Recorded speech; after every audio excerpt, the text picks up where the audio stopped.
Students, তোমরা যারা ইংরেজি গ্রামার নিয়ে খুব ভীত, খুব ভয়ে আছো, তাদের জন্য আমার এই ভিডিও থেকে পরপর তোমরা সিরিজ অনুযায়ী, পরপর ক্লাস অনুযায়ী তোমরা শিখতে পারবে সহজে গ্রামার, একদম সহজ ইজি উপায়ে, বেস্ট টেকনিকে। চলো আর কথা না বাড়িয়ে আমরা শুরু করে দিই আজকে ক্লাস। আজকে 3 এপ্রিল 2025 আমাদের ক্লাস নাম্বার 1। আজকে আমরা শিখব পার্টস অফ স্পিচ কাকে বলে। Parts of speech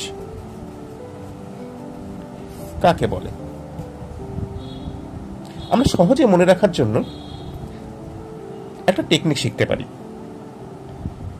parts of speech কি, কোথায় পাওয়া যায়, কেন ব্যবহার হয়, এগুলো যদি আমরা বই থেকে পড়ি, মুখস্থ করি, তাহলে আমাদের মনে থাকবে না।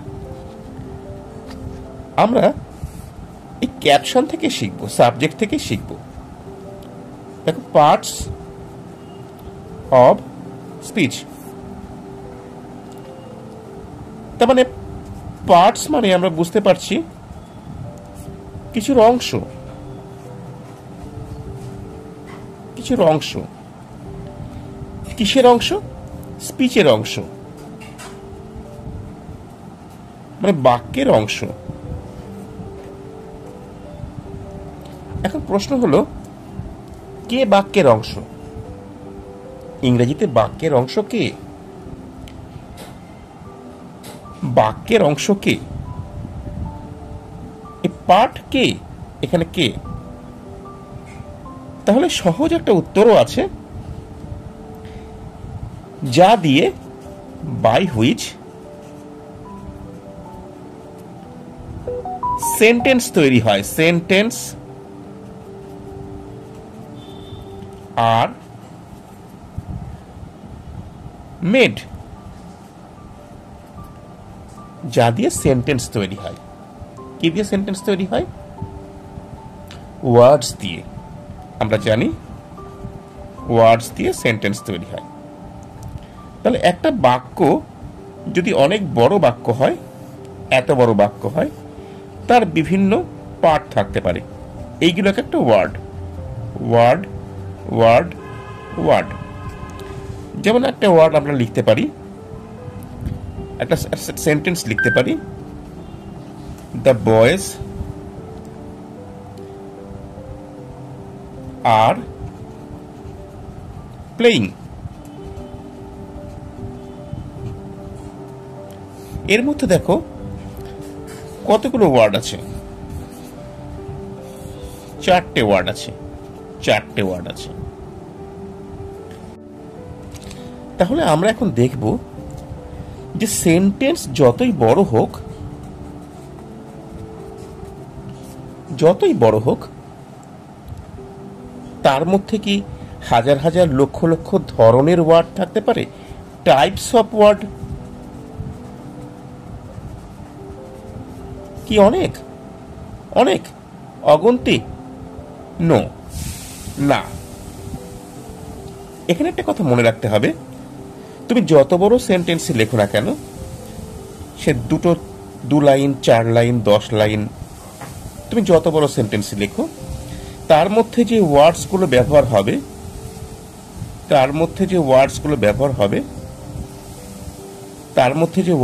ব্যবহার করব আমরা, এই ওয়ার্ডসগুলো নির্দিষ্ট আছে, মানে এর সংখ্যা নির্দিষ্ট আছে।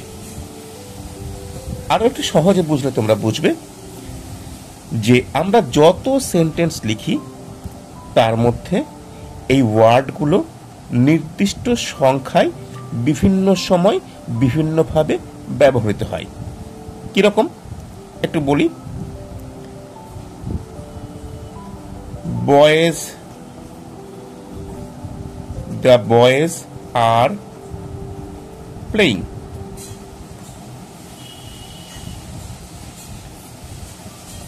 একটা ওয়ার্ড, দুটো ওয়ার্ড, তিনটে ওয়ার্ড, চারটে ওয়ার্ড আছে। চারটে ওয়ার্ড, আমি একটু আগেই বললাম চারটে ওয়ার্ড। এই চারটে ওয়ার্ড কিন্তু ভিন্ন ভিন্ন ধরনের, আলাদা আলাদা এদের প্রকৃতি।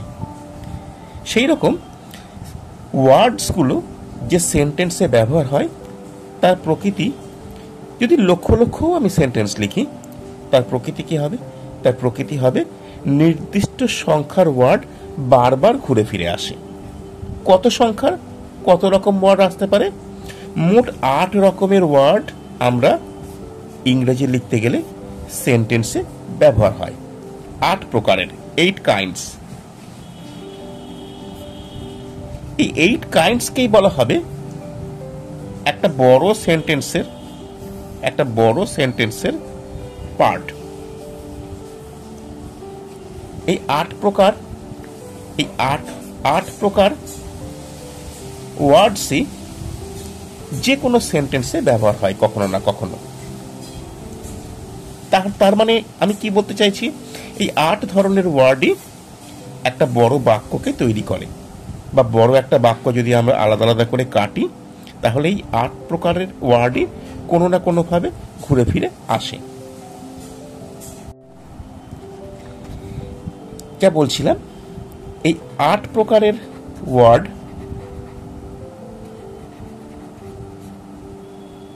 এগুলো কি কি একটু দেখি। এক ধরনের ওয়ার্ড আছে যাকে নাউন বলা হয়, এক। দু নম্বর প্রকারের ওয়ার্ড কি আছে? প্রোনাউন। 3 নম্বর ওয়ার্ড কি আছে? ভার্ব। 4 নম্বর ওয়ার্ড কি আছে? এই ভার্বের আগে অ্যাড যোগ করে দাও, অ্যাডভার্ব। 5 নম্বর কি আছে? প্রিপজিশন।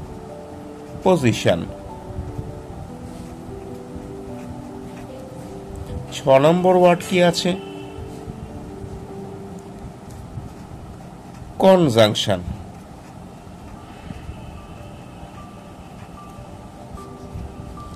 7 নম্বর কি আছে? ইন্টারজেকশন।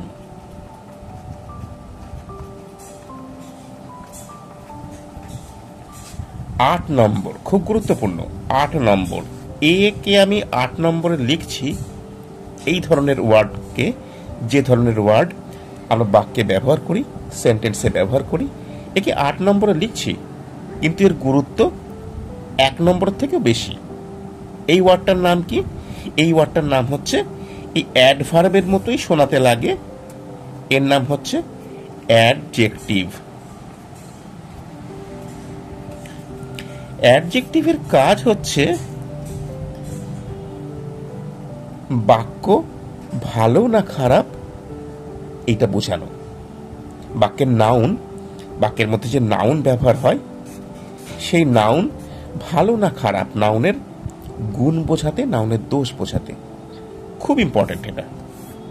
আমরা আমাদের মানুষের মধ্যে যদি দোষ গুণ না প্রকাশ করতে পারি, সেই মানুষটার যেমন মূল্যহীন হয়ে পড়ে, সেই রকমই এই 8 প্রকার ওয়ার্ডের মধ্যে অ্যাডজেক্টিভ যা বাক্যে ব্যবহার হয় খুবই গুরুত্বপূর্ণ।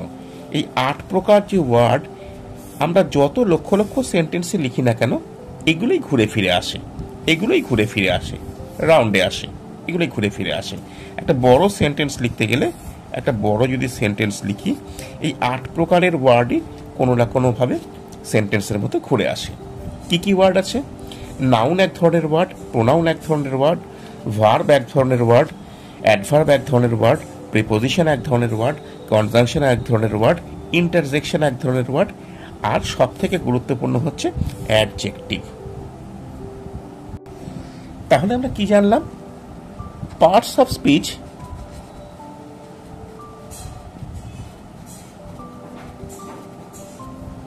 তোমাকে যদি জিজ্ঞাসা করে কেউ, তুমি আর ঘাবড়াবে না। পার্টস অফ স্পিচ তোমাকে যদি, পার্টস অফ স্পিচ কি তোমাকে যদি কেউ জিজ্ঞাসা করেন, তুমি ঘাবড়াবে না, তুমি বই খুঁজতে যাবে না।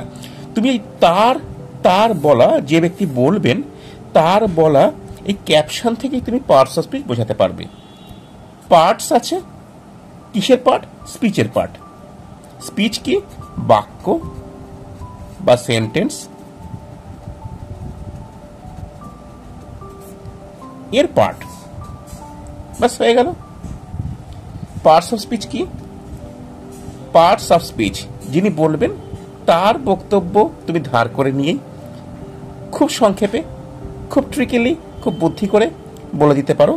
পার্টস অফ স্পিচ হচ্ছে তাকেই বলে যা কোনো একটা বৃহৎ বাক্য বা সম্পূর্ণ একটি বাক্যের অংশ। সম্পূর্ণ বাক্য কি দিয়ে গঠিত? আমি কিছুক্ষণ আগে বললাম, word plus word plus word plus word, এরকম অনেক ওয়ার্ডস দিয়ে গঠিত। তো এক একটা ওয়ার্ডকে সেই বাক্যের এক একটা পার্ট বা পার্টস অফ স্পিচ বলে। কত প্রকার পার্টস অফ স্পিচ আছে? আমরা 8 প্রকার, 8 কাইন্ডস পার্টস অফ স্পিচ আছে। কি কি আছে? আমরা আগে বললাম noun, pronoun, verb, adverb, adjective, preposition, conjunction, interjection. 1 2 3 4 5 6 7 8, 8 ধরনের ওয়ার্ড যা দিয়ে পৃথিবীর সমস্ত বাক্য কোনো না কোনোভাবে তৈরি হয়। খুব সহজে আমরা শিখে গেলাম পার্টস অফ স্পিচ কাকে বলে। যদি তোমাদের কেউ বলেন যে what is parts of speech বা what are parts of speeches, তখন তোমরা কি বলবে? তখন তোমরা বই খুঁজতে যাবে না, বই হাতাতে যাবে না, তোমরা তার বলা বাক্যের ক্যাপশন থেকেই বলে দেবে পার্টস অফ স্পিচ হলো একটা বড় অংশে বাক্যের বিভিন্ন ক্ষুদ্রতম অংশ। একটা বাক্যের মধ্যে যা যা ওয়ার্ড নিয়ে তৈরি হয় সেই এক একটা ওয়ার্ডকে বলা হয় পার্টস অফ স্পিচ। তোমরা ভালো থেকো, সুস্থ থেকো। আবার আমার নেক্সট ক্লাসে এই পার্টস অফ স্পিচের এক একটি ওয়ার্ডের, যেমন noun, pronoun, verb, adjective, adverb, preposition, conjunction, interjection, এদের ফ্যামিলি সম্পর্কে বলবো। এদের ফ্যামিলি একটু জেনে নেওয়া প্রয়োজন আমাদের। এদের ফ্যামিলি সম্পর্কে বলবো, যেমন নাউনের ফ্যামিলিতে কে কে আছে, কেন আছে ওরা নাউনের ফ্যামিলিতে, কজন আছে। নাউনের ফ্যামিলিতে কে আছে? নাউনের ফ্যামিলিতে আছে নাম্বার হয়, নাউনের জেন্ডার হয়, পার্সন হয়, কেস হয়। ভার্বের ফ্যামিলিতে কে আছে? টেন্স হয়, ভয়েস হয়, মুডস হয়, জিরান্ট হয়, পার্টিসিপেল হয়। তোমাদের আমি কথা দিচ্ছি, তোমরা যদি 7টা ক্লাস এখানে দেখো, 7টা ক্লাসের মধ্যেই তোমরা বেসিক গ্রামারের পারদর্শী হয়ে উঠবে। ভালো থাকো তোমরা।